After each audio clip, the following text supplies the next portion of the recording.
So you may see, and here my daughter in the back. I wanted to do this official, like have my ring light. Yes, I bought one because we're trying.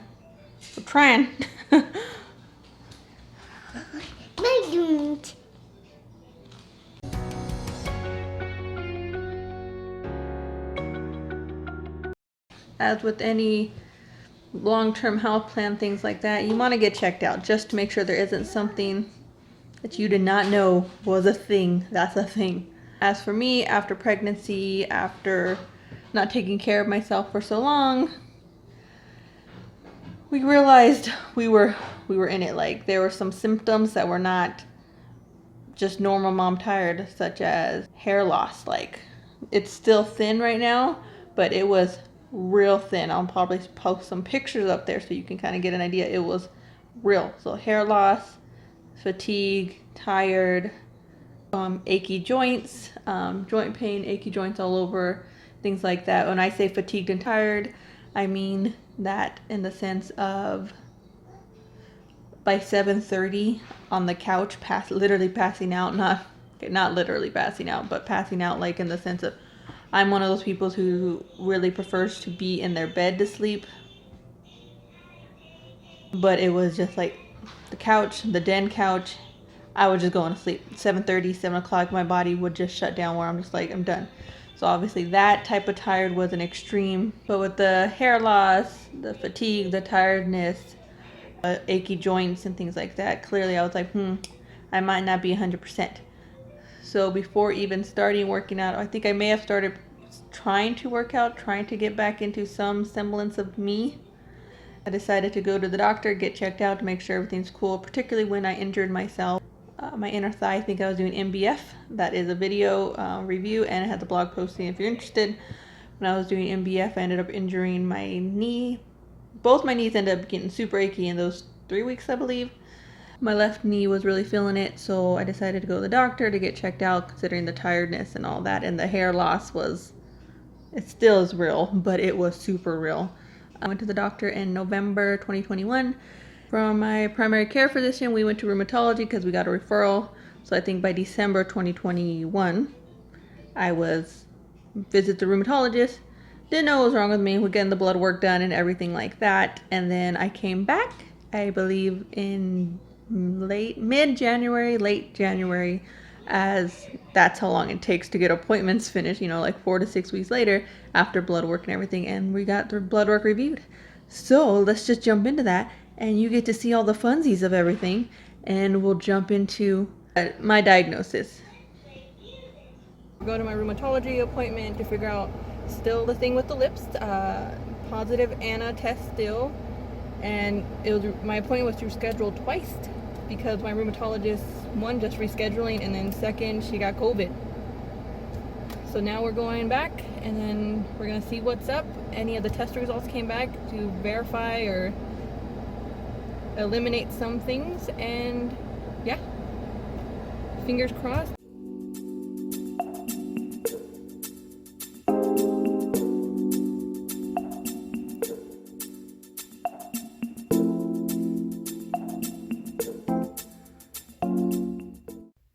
All right, we got it done. I'm exhausted. The doctor, I'm gonna turn the car on real quick because it's a little toasty. California, somewhat winter still, not really. Quick recap is that the ANA test still showed 1 out of 40, 140. I'll put some info for that. Nothing else showed. She said there was like a triad of some other signifiers for Sojourn syndrome, which I've looked up before, and that would be like the dry mouth, dry eyes, and dry eyes and stuff like that.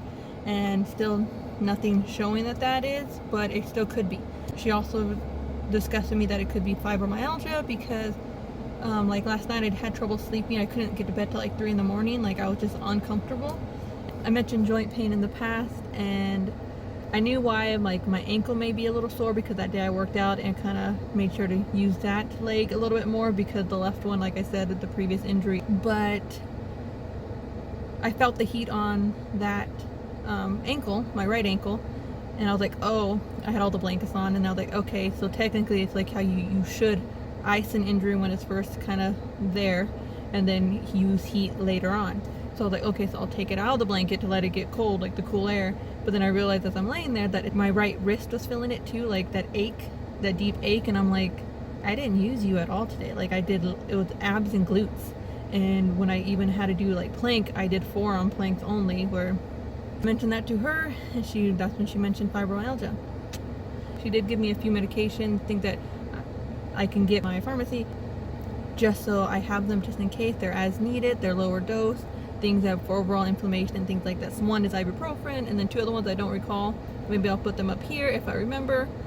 And since I'm still having some lip issues and the hair loss, thinning stuff, she was like, yes, I was supposed to get a referral to a dermatologist. She'll check in on that, and then I feel free to make an appointment myself, and that's what I'm going to do. I'm going to call some place to see if they take my insurance and just make the appointment. Oh, and I got a vitamin B12 shot. She said some people feel better or do better with a higher dose. So she gave me an injection. Well, she didn't. Assistant gave me an injection, and we'll see how that goes. If I feel better for the next 2 or 3 days, if that kind of, am I a higher dose gal? But yeah, but vitamin B12 is supposed to help with the hair thinning in general. Like if it's X, Y, or Z, instead of being an actual autoimmune disorder, if something else is going on, vitamin B12 should help that, should help your skin, should help weight loss apparently. I looked it up real briefly. I'll put some info there. So there's a whole thing it could assist with. This is getting kind of long. I need to drive home, probably make dinner, or maybe husband started it. So yes, that is what occurred. Nothing else was there. We're just doing our best, trying to figure this stuff out, get healthy inside and out. Quick update, another doctor's appointment. I don't know why my screen is weird. But anyways, quick doctor's appointment, another doctor's appointment, another month. Haven't gone to see the dermatologist because that's going to take till April, at like a month and a half, 2 months out, or not right now, whatever. It's going to take some time to tell the dermatologist about the hair loss stuff, but we're here at the rheumatology office and we'll see how it goes.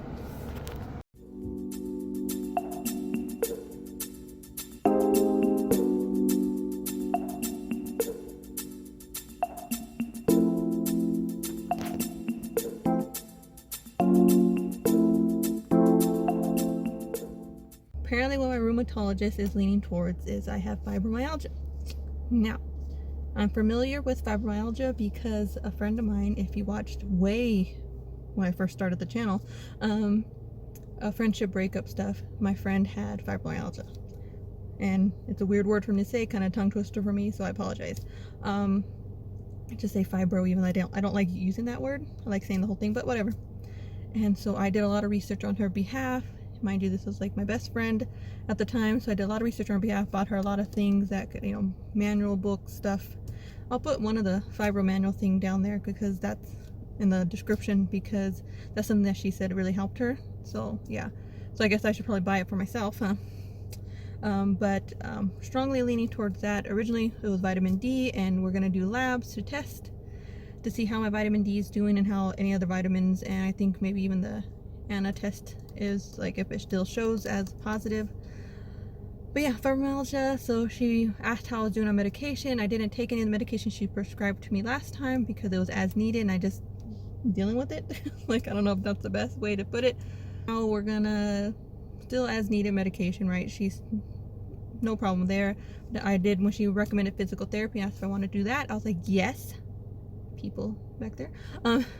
Because obviously doing the superhero body thing, physical therapy, was something I was interested in, just because we had growing pain issues, we've had knee pain issues, and then random aches and pains around.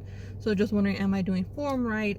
Is there something that I need to be doing, small exercises that are just something that would improve things so much more? So yes, physical therapy, cool. And then we're gonna go do labs maybe right now just to get it done, or we may wait.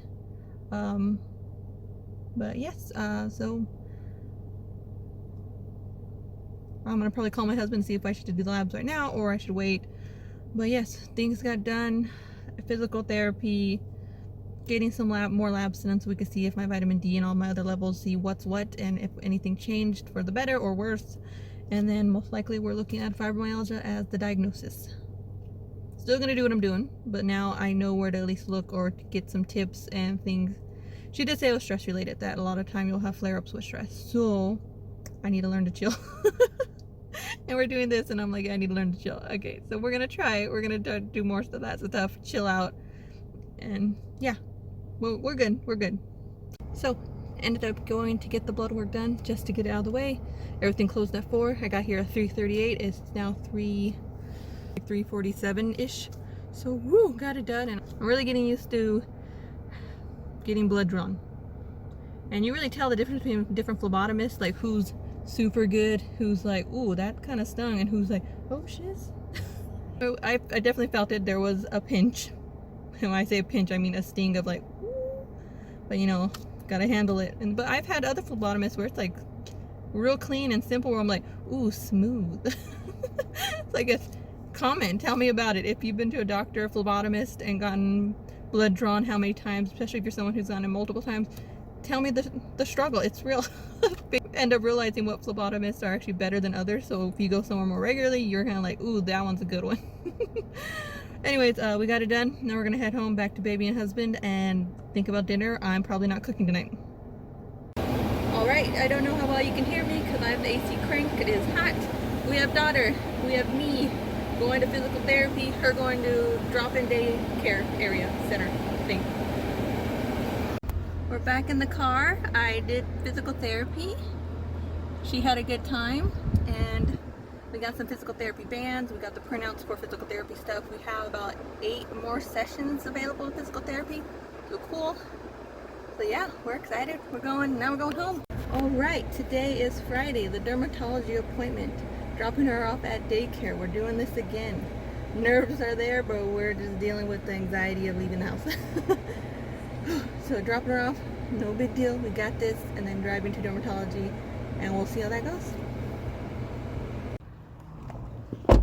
Let me lock the door. This way, ma'am. Is your face messy? It might be. Okay. Let's go right here. Yeah.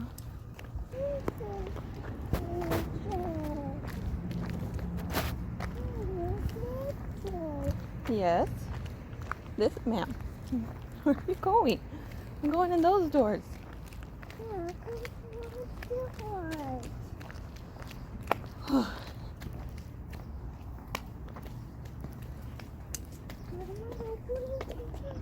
Alright, so we just dropped her off. I got to buy some hours, meaning it's cheaper if you buy like bulk at the daycare center I have her at.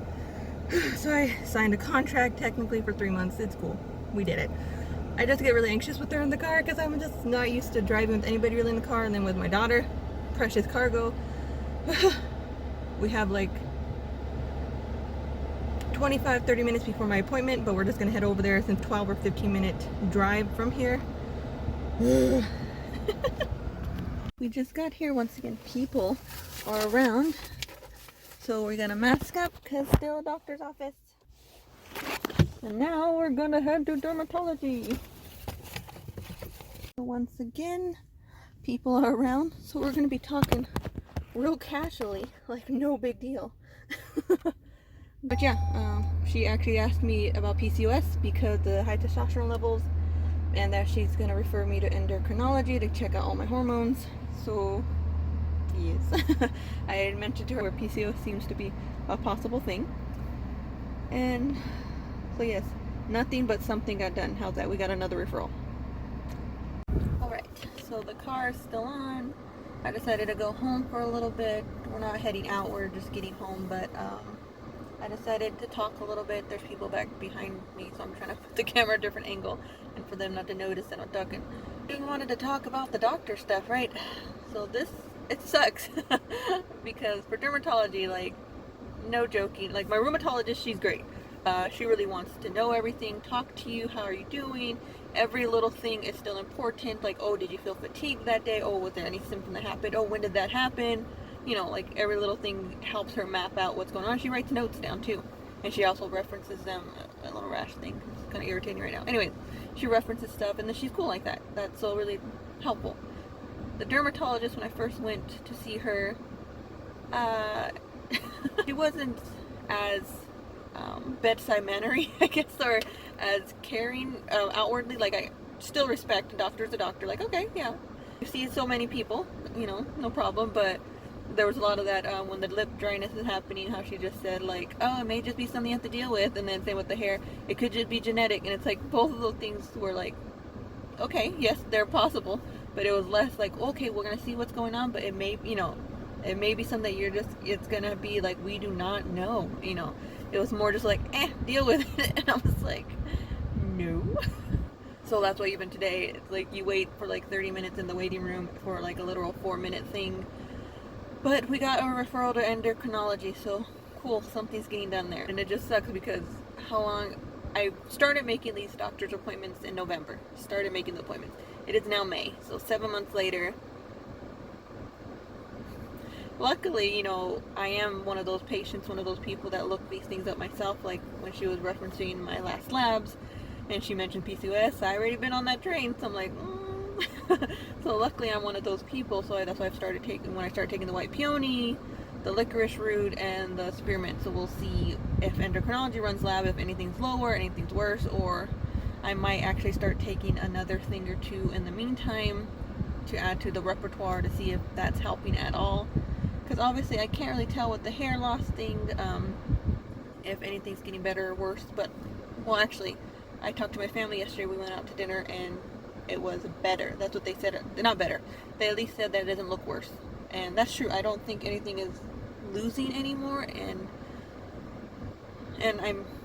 I still see things on like the counters of my bathroom where it's like little hair that looks like, why hair? Just stay there, keep growing. But I don't know what is hair that's supposed to be falling out, what hair it just past its little life cycle and things, or you know, stuff like that. But vitamin D is good. From rheumatology told me that, and so did dermatology. So cool. One of the things got checked off the list of we were good. But it's just having to deal, everything taking months and months to get done, and it's like, oh yes, if I was a rich celebrity, this could have been done within 2 months of like just testing everything done, and we could have been on the right track. But insurance and things take time, and patience is a virtue, and all good things to those who wait and also do their due diligence. Okay, I think I got enough off my chest, and it's just a process, and we're doing it. And health is important. My health is important. Your health is important. You matter. Alright. See you next appointment.